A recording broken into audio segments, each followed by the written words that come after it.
é um texto que a gente passa muitas vezes o olho correndo, né, meio rapidamente, quando a gente está estudando a Bíblia. É um texto que a gente não gosta de conversar sobre, porque se você acredita em Gênesis 1, você é chamado de ignorante, etc. E se você não acredita, você é chamado de ateu, etc. É sempre meio oposto, né? Ou você é um fundamentalista porque você acredita, ou você é um ateu desgraçado que você não acredita. Aí fica essa briga entre as pessoas para o Gênesis 1. Então é um texto que muita gente não gosta de estudar. E algumas pessoas viram, já comentaram comigo, quando eu era pastor da comunidade judaica adventista, um dia apareceu lá um físico nuclear, professor da USP, cara com doutorado, pós-doutorado, o cara trabalha no acelerador de partículas lá no subsolo da Suíça, etc. Suíça e França, né? Mas é uma parte maior na França, mas tem uma partezinha na Suíça também. Enfim, ele é revisor de contas lá, e o cara apareceu e a primeira pergunta que ele me fez foi: eu quero entender Gênesis 1. Eu fiquei desesperado. Aí fui, estudei Gênesis 1, e daquele momento em diante falei: cara, eu preciso entender melhor Gênesis 1, eu preciso compreender melhor o que está acontecendo. Então a gente vai falar de Gênesis 1, a gente vai dar umas pinceladas em Gênesis 2, em 2 momentos, são pinceladas curtas, vamos dizer assim. E infelizmente não vai dar tempo da gente falar de Gênesis 3, mas da próxima vez a gente fala de Gênesis 3 e 4. Tá? Já fica marcado. Já fica marcado na próxima vez, no próximo ano. Se eu for recepcionado da mesma maneira, eu volto sempre. Estou comendo bem. Mas vamos lá. Então vamos abrir, quem está com a Bíblia aí, vamos abrir o Gênesis 1. E eu vou fazer com vocês um exercício que alguns vão considerar chato. Um ponto importante quando a gente abre a Bíblia. Primeira coisa que você abre a Bíblia, você tem que lembrar. Primeiro, a Bíblia é uma obra literária. É literatura. Então, se você gosta de ler, você vai ler uma literatura. Como é que você define o que é uma boa literatura? Como é que você determina o que é uma boa literatura? Pela verdade e pelo autor. Pelo autor e pela mensagem e pelo autor. Então, mas vamos dizer que seja um autor que você não gosta. E se abre o livro dele, se abre com o quê? Com curiosidade, não se abre com preconceito, com uma certa resistência, porque você não gosta do cara na lei. Então, eu não gosto de Machado de Assis. Eu sou formado em letras também, não estou falando nenhuma heresia. Eu não gosto de Machado de Assis por uma série de motivos, meus motivos particulares. Agora, eu não posso negar que Machado de Assis escreve muito bem, mas eu não gosto. Agora, eu gosto de Ferreira Goulart. Então, quando eu abro Ferreira Goulart, em qualquer livro de Ferreira Goulart, tem uma predisposição de gostar do que Ferreira Goulart está escrevendo. Agora, ambos, tanto Machado de Assis, como que eu não gosto, quanto Ferreira Goulart, eu sei que tem elementos literários lá. E eu vou analisar, tecnicamente, os elementos literários que estão presentes naquela obra literária. Correto? Então, ele usa uma metáfora, ele usa refrão, ele usa rima, ele usa repetição, enfim, vou analisar os elementos literários. A Bíblia é uma obra literária. O que a gente esquece é que quando o cara escreveu, ele escreveu pensando em literatura. Ok? Então o indivíduo, eu estou partindo de pressupostos, né? Quais são os meus pressupostos? Antes de continuar falando. Eu acredito em Deus, obviamente. Porque eu sou um pastor, né? Então é óbvio. Eu acredito em Deus e eu acredito que Deus se comunica. Através da sua palavra, inspirando os autores, etc, etc. Então, se eu fosse escrever qualquer coisa, fosse escrever um poema, escrever para Vanessa, quando eu tinha 10 anos de idade, escrevi um poema para Vanessa. A gente se conhece há muito tempo. Não, eu tinha 15 anos. Escrevi um poema para Vanessa, eu tinha 15 anos. Foi o primeiro rascunho que eu entreguei para Vanessa? Eu escrevi um poema lá e fui lá e entreguei. Não, eu escrevi, eu pensei, será que tá bom? Será que não tá bom? O que ela vai achar se eu usar essa palavra? Será que eu uso a palavra amor? Eu tenho 15 anos, ela tem 12. Você acha que amor ela vai ficar meio assustada? 12 anos ela vai ficar assustada, o cara já me ama, como assim? Deixa eu ver se a palavra... Se você acha que eu uso a palavra linda ou bonita, o que é melhor, o que ela vai sentir? Então, eu com 15 anos, eu pensei algumas coisas antes de escrever. E eu estava escrevendo da minha cabeça para a Vanessa.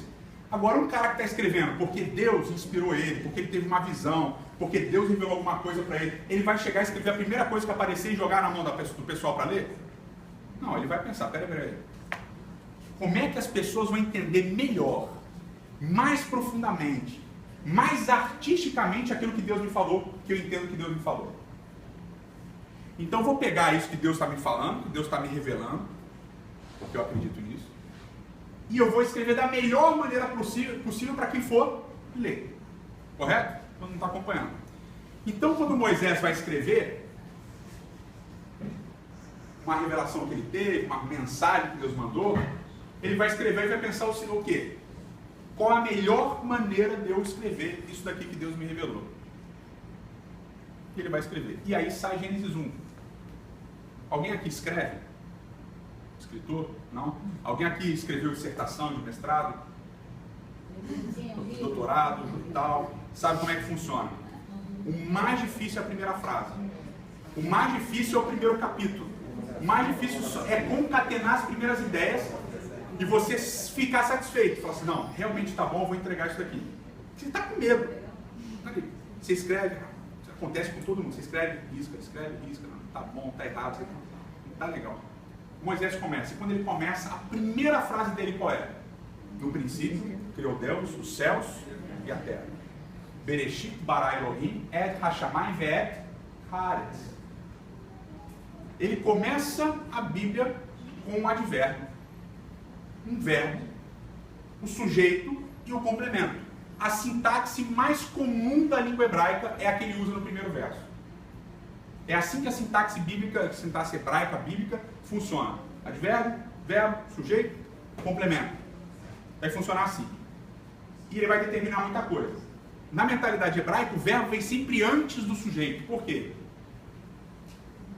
Eu falei isso hoje à tarde. Por quê? Porque a língua hebraica é uma língua que pressupõe ação antes de todas as coisas. O mais importante é a ação. A gente tem o nosso princípio cartesiano, né? Penso, logo existo, né? Na verdade é duvido, logo penso, penso, logo existo. Na mentalidade bíblica é eu faço, logo eu existo. Não é diferente. A ação é primordial, ela está antes de todas as coisas. Então, obviamente, a Bíblia começa com advérbio seguido de verbo. Bereshit, no princípio de todas as coisas. A primeira palavra da Bíblia é uma preposição, que é a preposição be, seguida de reshit, que é uma expressão temporal. Alguns acham que é uma expressão temporal. Entretanto, reshit aparece em diversos lugares da Bíblia hebraica, não sendo somente uma expressão temporal, mas sendo também uma expressão de primazia. Não é só um marco temporal, é um marco de primazia, de alguma coisa que vem antes de outras coisas no sentido de importância, não só de temporalidade, correto? Então, nesse princípio, o verbo bará, e o bará vocês já devem ter ouvido, o verbo bará, que significa criar, é um verbo sui generis na Bíblia hebraica. Por quê? É um verbo que só tem um sujeito, ele aparece cerca de 50 vezes na Bíblia hebraica, e ele só tem um sujeito, e todas as vezes que ele aparece, o sujeito é Deus. Não tem outro sujeito para o verbo bará, é só Deus. Isso levou os tradutores da Vulgata Latina a traduzirem Bereshit como, a complementarem a tradução de Bereshit com uma outra expressãozinha que virou famosa, que é a expressão ex nihilo. Diz assim, no princípio, do nada, Deus criou os céus e a terra. Por quê? Tem que ter uma diferença. Se Bará só aparece para Deus, então esse criar de Bará não pode ser igual ao do homem. Então o homem cria das coisas que já existem. Então Deus criou das coisas que não existem. Então essa foi a ideia deles, por isso que eles colocaram essa coisa ex nihilo. E isso acabou influenciando a gente tremendamente. Por quê? Vamos pensar, por que influenciou a gente muito? Essa expressãozinha. Quando a gente fala de criação, o que a gente pensa? Que não existia instantâneo, não existia nada. E do nada Deus fez as coisas surgirem. Nada se perde, nada se cria, tudo se nota. Então, do nada, mas do nada Deus faz surgir as coisas. Que coisas que ele faz surgir se não tinha nada? Tudo. Então, elementos químicos, elementos biológicos, seres, bactérias, etc. Tudo vai surgir de lá. Tudo. E como ele vivia nessa história toda, ele já vivia. Exatamente. E para viver, ele teria que ter essas substâncias para... Sim, essa é a conclusão que a gente vai chegar. Mas o seu raciocínio é perfeito porque se ele vai criar tudo, a matéria e tal, e ele já vivia, a conclusão ele é imaterial. Que é um princípio que muitas pessoas entendem. Deus é imaterial, porque ele existia antes de haver qualquer coisa. Então, se ele existia antes de haver qualquer coisa, e ele criou a matéria, ele criou todas as coisas, então ele é imaterial. Percebe? E esse é um problema. Você separa Deus da matéria. No princípio criou Deus. Vamos voltar para o Bereshit. Então, se ele cria no princípio, o princípio é a criação, então ele existe antes. Se o Bereshit tem um marco temporal e Deus existe antes desse marco temporal, então Deus é atemporal. Então, são os dois pilares fundamentais da maior parte da visão, da maior parte das pessoas, da visão de Deus. Deus é imaterial e Deus é atemporal. E são dois princípios que você não encontra em nenhum lugar na Bíblia. Nem a imaterialidade de Deus, nem a atemporalidade de Deus. Mas porque a nossa visão é uma visão de que Deus cria, em determinado marco temporal, algo que não existia. Ele cria do nada. Agora, vamos ler o segundo verso. O que diz o segundo verso? A terra estava sem forma e vazia, e havia trevas sobre a face do abismo, e o Espírito de Deus pairava por sobre as águas. No princípio criou Deus os céus e a terra.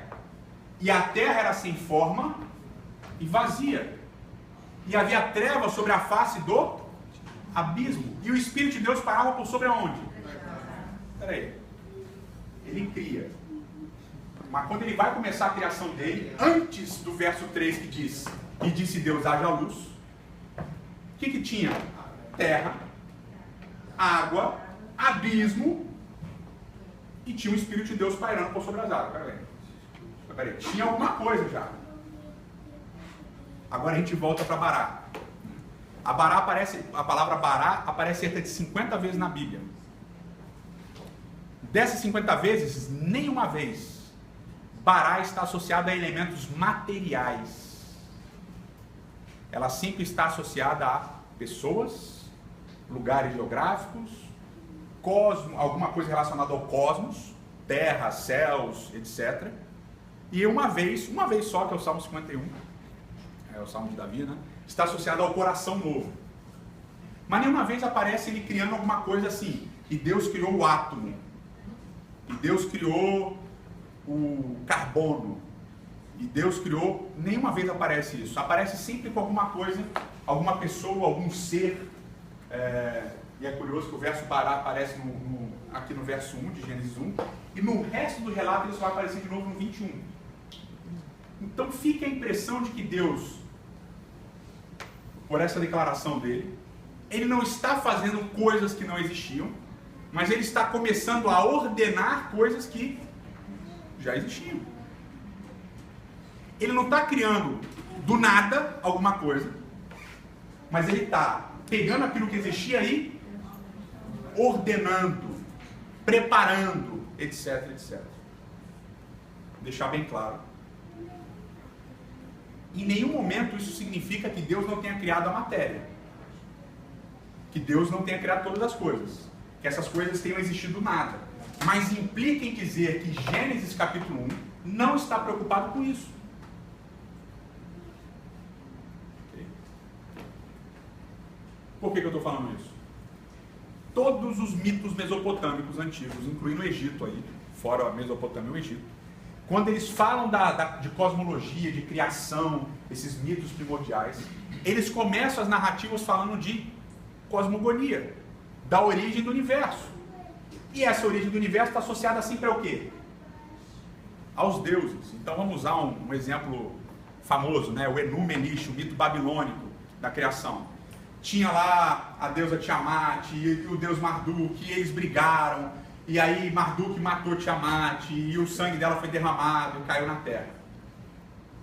E aí os deuses estavam reclamando com Marduk de que eles tinham muito trabalho em arranjar comida e eles queriam um lugar só para eles morarem, etc. Eu estou resumindo, obviamente.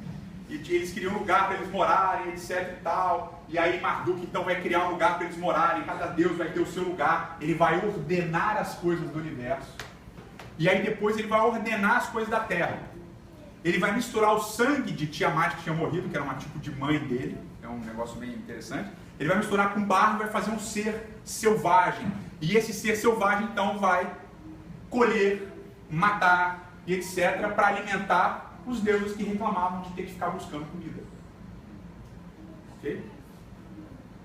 Perceberam o esquema aqui? Então, todos os relatos mesopotâmicos começam falando dos deuses antes da criação, dizendo o que eles faziam, as brigas que tiveram, etc. E explicando por que a Terra foi criada. Quando a gente vai para a Bíblia ignora o que acontece antes. Não importa o que aconteceu antes, importa o que acontece a partir desse momento. Por quê? Vamos pensar, por quê? São duas coisas importantes aqui. Por quê? Ricardo, por quê? Por quê? Primeiro, elemento fundamental de quem Deus é, da natureza de Deus. Ele é criador. Então não importa o que acontece antes, importa o que acontece a partir do momento que ele cria. E cria o quê? Agora aqui no segundo pilar. E cria o quê? A terra. Os céus e a terra. Ou seja, o que é primordial para a escritura bíblica não é o que acontece antes. É o que acontece quando ele cria o quê? Aonde nós vamos viver. Então, o importante desde o início da Bíblia é esse espaço, esse tempo e o nosso relacionamento com ele que cria todas as coisas. Está ficando mais ou menos claro? Pergunta clássica da teologia, né? E nossa pergunta: o que Deus fazia antes da criação? Não importa. Onde é que Deus mora? Não importa. O que Deus é? Não importa. Importa o seguinte: no princípio criou Deus os céus e a terra era sem forma e vazia, e o Espírito de Deus parava por sobre a face das águas. Isso importa. Outra, eu sempre esqueço essa parte do verso. E havia trevas sobre a face do abismo. Já tinha trevas, já tinha água, já tinha terra. Então agora Deus começa a organizar. Em algum outro momento, já ele criou isso. Mas não é esse momento que a Bíblia está preocupada. A Bíblia está preocupada no momento que ele começa a organizar as coisas. Pergunta que surge naturalmente: quando que ele fez isso? Também não está preocupado. Importa o que acontece a partir de agora. E o que ele vai fazer? E aqui vem as coisas interessantes. Pode colocar aqui o... Vamos tentar ver o primeiro slide.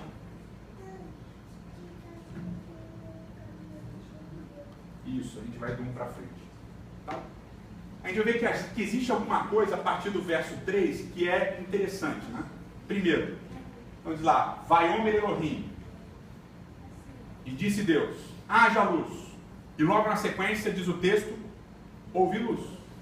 E viu Deus que a luz era boa. Pode ir lendo aí o verso 3 em diante. E aí ele fez separação entre, e eu coloco ali a expressão beim em hebraico, entre luz e trevas. Ele chamou a luz de dia e chamou as trevas de noite. Houve tarde e manhã no primeiro dia. Disse Deus: haja luz, e houve luz.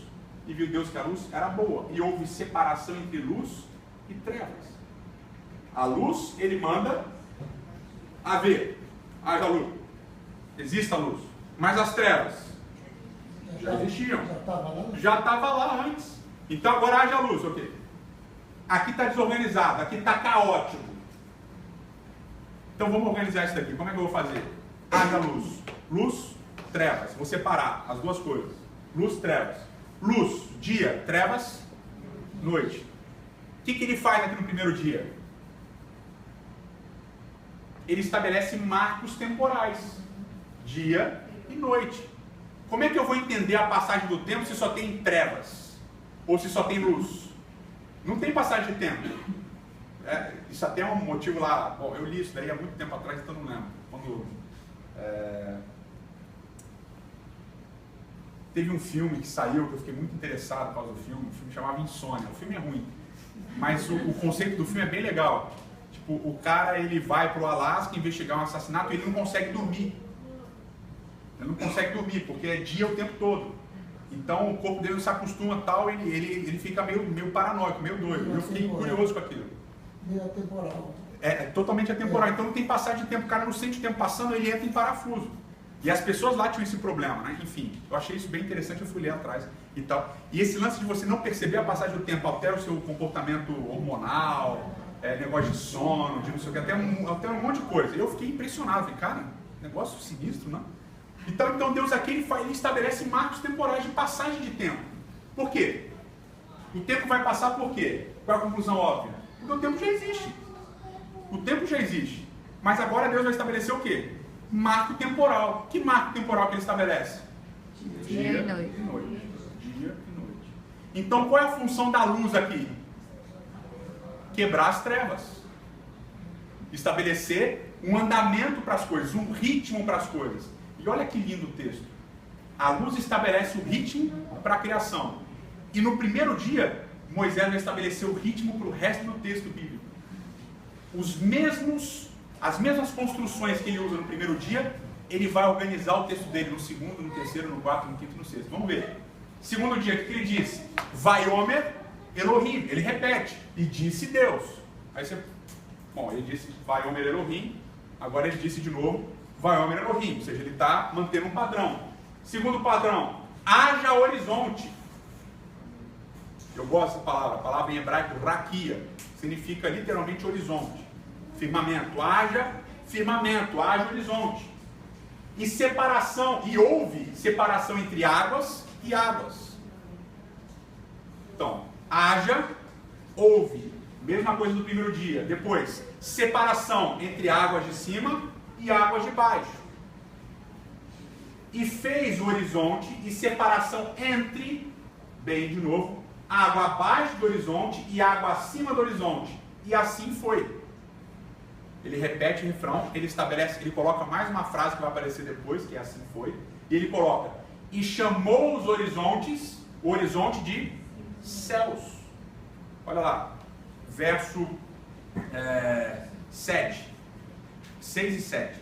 E disse Deus, haja um firmamento no meio das águas, e separação entre águas e águas. Fez, pois, Deus o firmamento, separação entre águas de baixo e águas de cima. E assim fez. E chamou ao firmamento céus. Houve tarde e manhã, o segundo dia. Então ele separa as águas. O que fica entre as águas ele vai chamar do quê? Céus. Então, tinha céu, tinha água em cima, tinha água embaixo. E o meio, ele chamou de céu. Percebam que ele faz nos 2 dias. Nos 2 dias, ele diz haja. Nos 2 dias, ele faz separação. E nos 2 dias, ele chama. Pode passar o próximo, por favor. E houve tarde de manhã, o segundo dia. Ou seja, você já percebeu que tem um ritmo. Qual é o ritmo? E disse Deus começa alguma coisa. E houve tarde de manhã, termina alguma coisa.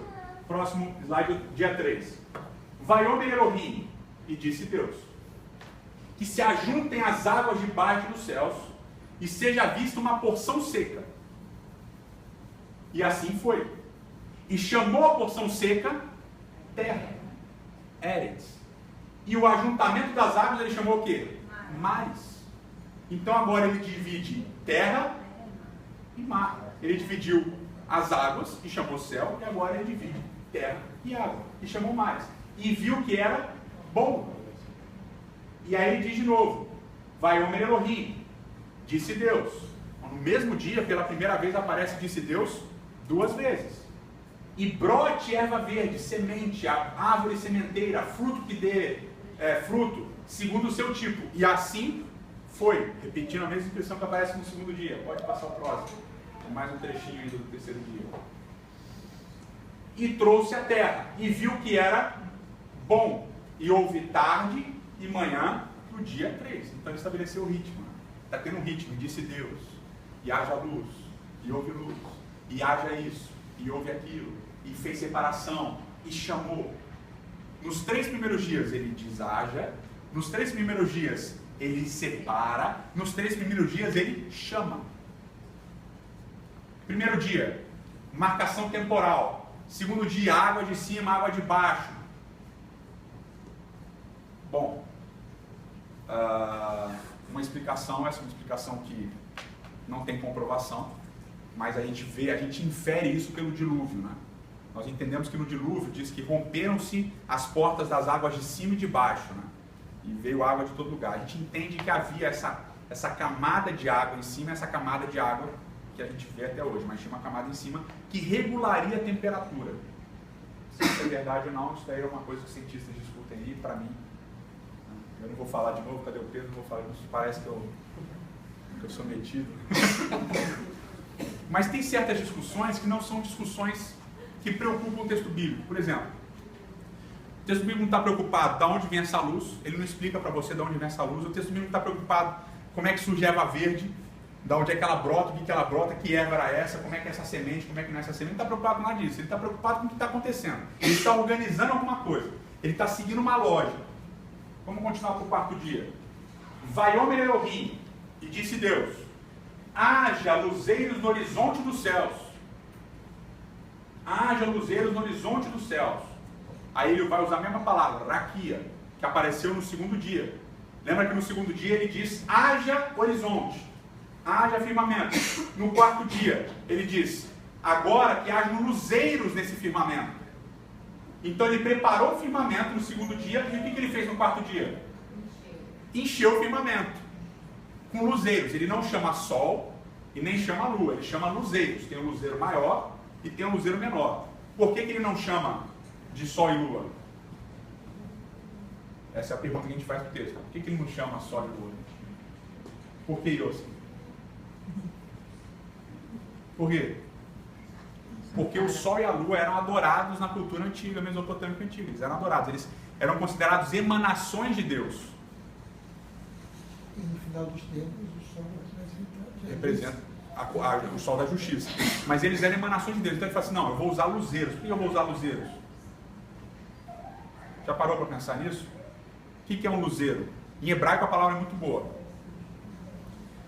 No primeiro dia, Deus diz assim: haja luz. E a luz em hebraico é or. No quarto dia ele diz assim: hajam luzeiros. E luzeiro em hebraico é meorot, da mesma raiz, or. Então no primeiro dia, haja luz, or. No quarto dia, haja luzeiros, meorot. E o que esses luzeiros vão fazer? Eles vão separar entre o dia e a noite. E eles vão ser luzeiros para determinar os tempos, os dias e os anos. E sejam luzeiros dos céus para iluminar a terra. E assim foi. Eles vão governar o dia e governar a noite. Essa expressão que é usada. Mas já existia luz? Já. Já existia trevas também. Já existia dia? Já existia dia. Já existia noite? Existia noite. Para que servem os luzeiros então?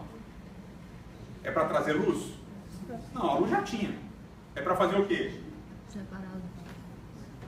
Separar o dia e a noite. Determinar tempos, dias e anos, as estações, a mudança de estação, etc. Então, qual é a função dos luzeiros? Tempos, dias e anos. Qual é a função da luz lá no primeiro dia? Separar das trevas, dia e noite.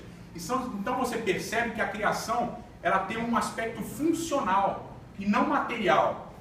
Ele está dizendo do que o sol é feito? Está dizendo do que a lua é feita?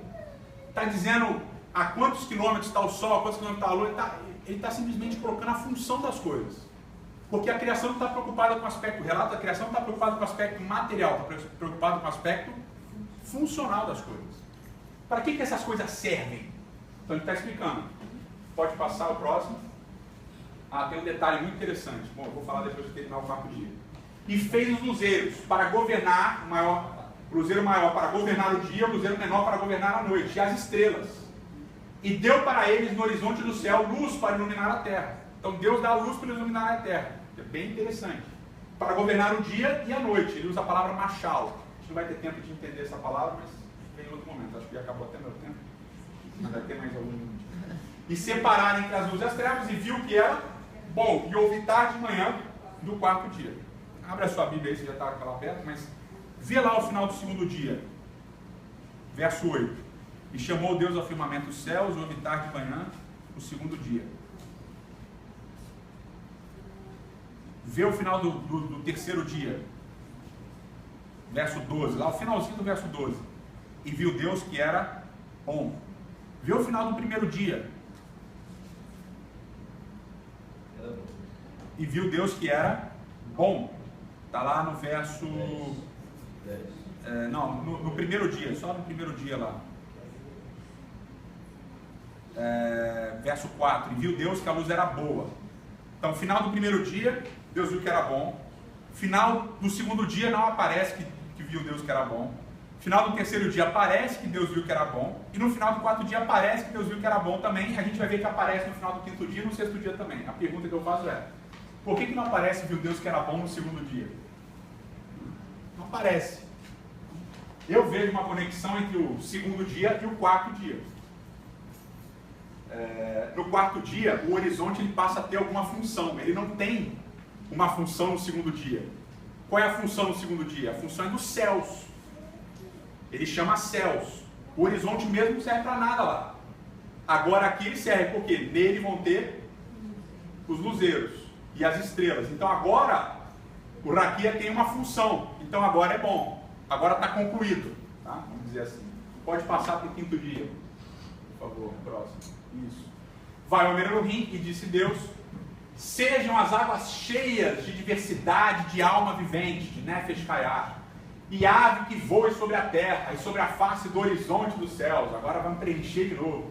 E criou, e aqui volta o verbo bará que tinha sumido, lá no verso 21. Ele não apareceu mais no texto desde o verso 1, ele aparece de novo no verso 21. E criou Deus as aves do céu segundo o seu tipo. E viu Deus que era bom. E abençoou dizendo: frutificai e multiplicai e enchei as águas. E as aves multipliquem na terra. Então ele cria os peixes do mar, ele cria as aves do céu. Ele diz: cresçam, se multipliquem, frutifiquem e encham as águas e encham o céu também. E houve tarde de manhã do quinto dia. Pode passar mais um, vamos para o sexto dia. Vai ao Elohim e disse Deus: que traga à terra alma vivente segundo o seu tipo, que faça brotar da terra, quase isso, alma vivente segundo o seu tipo. E assim foi. E fez seres da terra segundo o seu tipo, gado segundo o seu tipo, e tudo que rasteja a terra segundo o seu tipo. E viu Deus que era bom. Ou seja, cada coisa tem o seu tipo, cada coisa está organizadinha, não tem mistura, as coisas agora estão ordenadinhas. E viu Deus que era bom. Aí de novo, vai ao Elohim. Onde é que aparece vai ao Elohim no mesmo dia duas vezes? No terceiro dia. Vai aparecer de novo em que dia? No sexto dia. Extremamente interessante. Façamos o homem a nossa imagem, a nossa semelhança, que domine sobre o mar, as aves do céu, sobre o gado, sobre toda a terra e o que rasteja sobre a terra. Pode passar o próximo. E criou Deus, aparece de novo, o verbo bará, agora vai aparecer duas vezes no verso 27. E criou Deus o homem a sua imagem e semelhança. A imagem de Deus os criou, macho e fêmea, abençoou dizendo: frutificai, multiplicai e enchei a terra. E agora? Subjugai e tenha domínio sobre a terra e sobre todos os animais, etc. Vai ao Elohim e disse Deus: vocês vão comer de toda a erva que dê semente, etc. e tal. Dá comida para eles e termina dizendo que viu Deus que era muito bom tudo que tinha feito, e houve tarde e manhã do sexto dia. Primeiro dia, luz e trevas, dias e noite, dia e noite. Quarto dia, deixa eu ver. Primeiro dia, quarto dia, tá, vocês vão entender. Vai fazer luzeiros para os céus, para o dia e para a noite. Então tem uma ligação. Segundo dia, firmamento nos céus, vai dividir águas e águas. Quinto dia, o que ele faz? Os peixes do mar e as aves do céu, que vão preencher o horizonte também. Terceiro dia, aparece duas vezes, vai ao Elohim, e Deus cria o quê? A porção seca, sementes e etc e tal, árvores que vão brotar e tal. E sexto dia, três vezes vai ao Elohim, e o que ele cria? Os animais que vão entrar na terra, o homem que vai habitar a terra e que vai dominar não só sobre a terra, mas sobre tudo, sobre as aves do céu, sobre os seres que rastejam, etc. E ele dá a comida que ele criou no terceiro dia. O que ele faz nos primeiros 3 dias então? Ele prepara tudo para nos... Exatamente, essa é a conclusão, perfeito.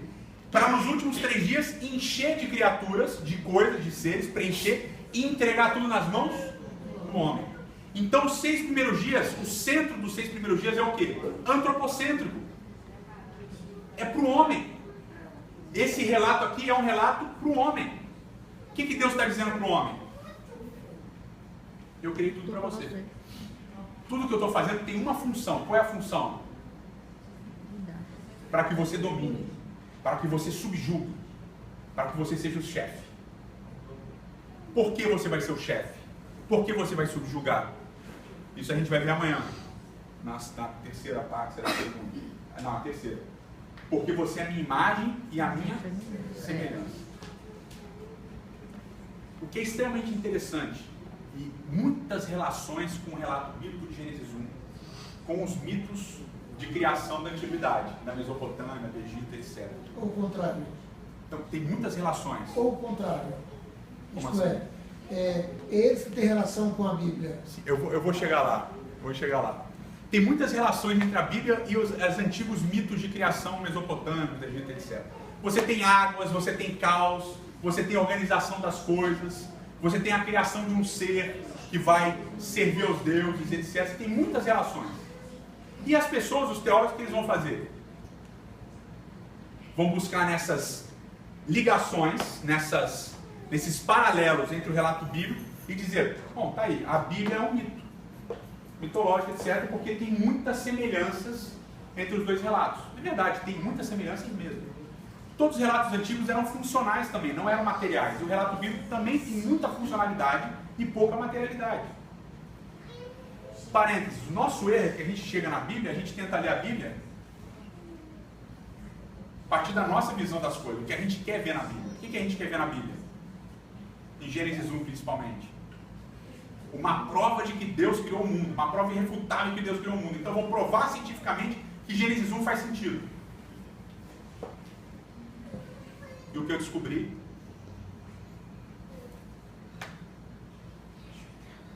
é que o sentido de Gênesis 1 não é material, é funcional. A Bíblia não está preocupada em provar que Deus criou o mundo. Esse é um ponto tremendamente difícil da gente entender.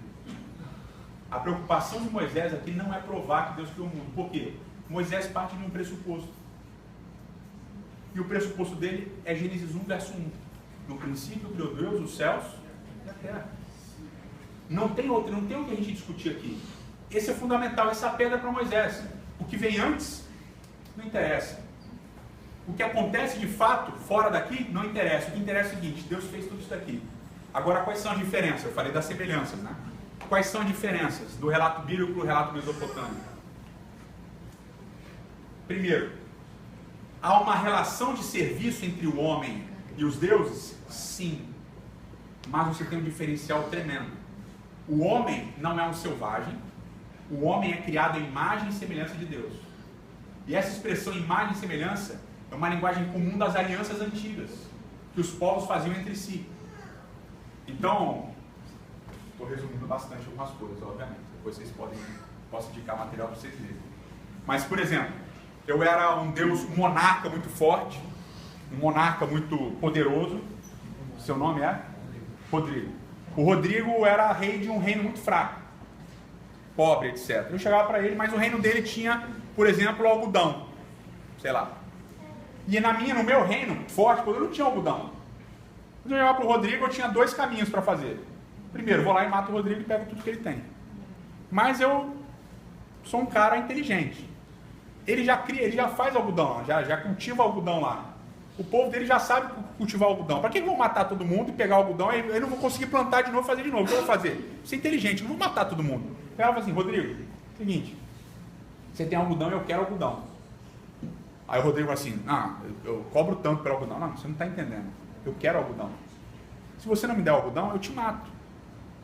Aí o Rodrigo vai fazer, bom, o exército do cara ele é os Estados Unidos e eu sou o Uruguai.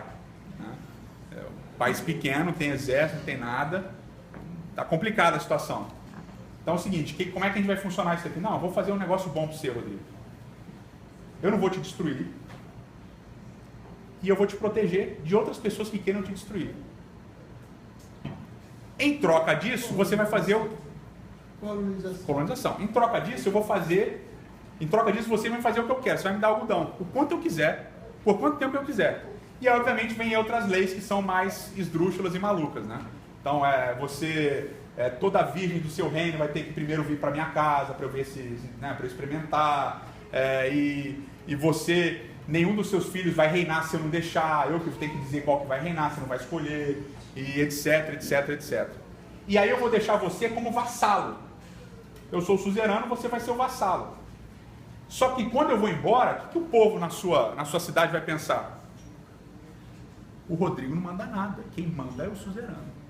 Vamos matar o Rodrigo e assumir o poder. Para isso não acontecer, eu como suzerano, o que eu vou fazer? Vou fazer um anúncio. Eu dou todo o poder, toda a autoridade ao Rodrigo. Ele sou eu aqui. Então vocês vão respeitá-lo, vocês vão obedecê-lo, etc. Ele vai ser responsável por manutenção da minha ordem aqui. Todo mundo acompanhando? Então, ele sou eu aqui. Linguagem. Eu sou o pai, ele é o filho. Quando eu não estou, ele é que manda. O que acontece no relato criativo? A mesma coisa. Deus faz um contrato. Eu criei tudo isso daqui, agora você manda. Você é minha imagem e minha semelhança. Isso é tremendamente inovador. Por quê? Porque não havia contrato entre deuses e seres criados. E como é que os seres criados sabiam o que os deuses queriam? Não sabiam. Ninguém sabia.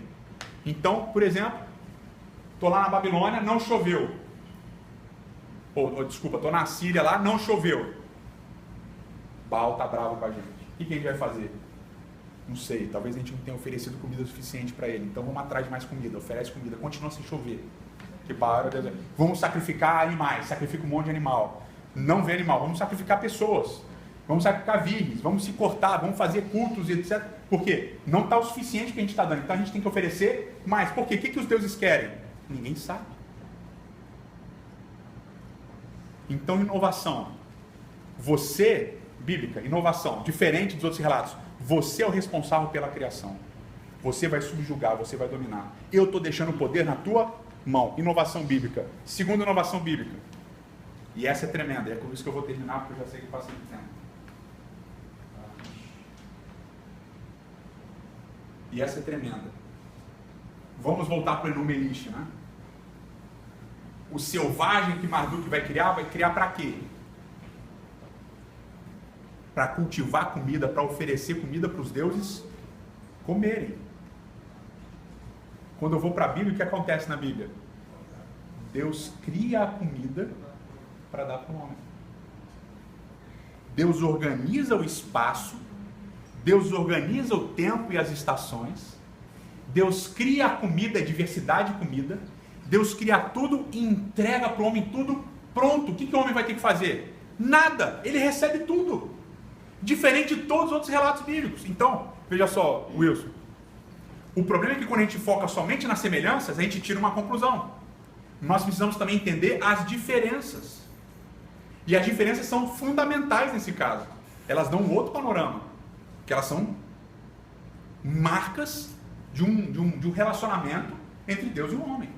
Então, eu crio você, você vai comandar tudo. Mas eu não crio você num ambiente caótico que você vai ter que organizar. Eu organizei o ambiente para você. Eu deixei tudo pronto, está tudo perfeito. Eu já chamei as coisas, já dividi as coisas, já coloquei cada coisa no seu lugar. E agora? E agora até comida eu já criei para você. E eu já até digo o que você vai comer. Por quê? Porque eu criei. Então você vai ser colocado nesse lugar, nesse ambiente, para fazer o que eu quero, mas eu te dei todo o poder e já te ofereci tudo pronto. Isso a gente chama, tecnicamente, em religião de graça. Isso é graça. E o que é interessante é que a marca da graça no relato de Gênesis 1 é a comida. Olha que impressionante. A gente tem a tendência principalmente aqueles que são religiosos, né? E os adventistas principalmente, tem esse negócio da comida ser um peso, né? Você não pode comer isso, não pode comer aquilo, não pode comer aquele outro, é um negócio tremendo, é chato, né? E os adventistas muitas vezes são conhecidos somente por isso, né? Os caras não comem carne de porco, os caras não tomam isso, não tomam aquilo, não sei o que lá. Mas no ambiente bíblico, a comida é uma marca da graça de Deus, é uma marca de amor. E não de um peso, de um negócio destrutivo, etc. Então eu te dou a comida, eu te alimento, eu mantenho a vida, segundo o traço de Deus. Eu não só sou o criador, eu também sou o mantenedor. Eu também mantenho vocês com a comida que eu dei. Então a comida é graça. O relato de Gênesis 1 é graça. Qual é o foco do relato de Gênesis 1? Não é a matéria, não é criacionismo, não é os 7 dias são literais. Porque Yom, que houve tarde e manhã, isso no resto da Bíblia vai acontecer como dias literais, como 24 horas. Isso daí não é nenhuma discussão, isso é uma discussão no meio de um pessoal filosófico. Eu sei que soa meio metido, mas é verdade. Essa é uma discussão que quem estuda o texto bíblico nem tem, porque é 24 horas mesmo, aparece em outros lugares lá. Houve tarde de manhã, houve tarde de manhã. Então a discussão não é essa, que a Bíblia está preocupada. Deus criou o cenário, colocou um regente nesse cenário, um corregente, alguém que ele colocou lá para comandar as coisas, e deu tudo pronto para ele. Ele falou assim: meu amigo, agora você vai aproveitar. Como você vai aproveitar? Você vai comer o quê? O que eu criei. Então, Gênesis 1 termina nessa toada. Amanhã a gente vai entender o início de Gênesis 2, verso 1 a 3, que é a continuação desse mesmo relato, a conclusão, é o ápice. E a gente vai perceber os outros elementos. Mas o principal da gente entender nesse relato é esse ritmo, essa obra literária que é feita com um propósito. O propósito é estabelecer um cenário. Qual é o cenário? Deus como grande criador e como grande mantenedor da vida, dando as coisas de graça para uma criatura que ele chama de imagem e semelhança dele. Ele cria como imagem e semelhança dele. Ele fala: você está aqui, eu já criei tudo, é tudo teu. Quem é o foco dos 6 dias? O homem. Porque Deus fez tudo para ele, para que ele aproveite, para que ele coma, etc. E amanhã a gente vai entender que tem um aspecto importante de Gênesis capítulo 2, verso 1 a 3. Ok? Vamos levantar para orar então?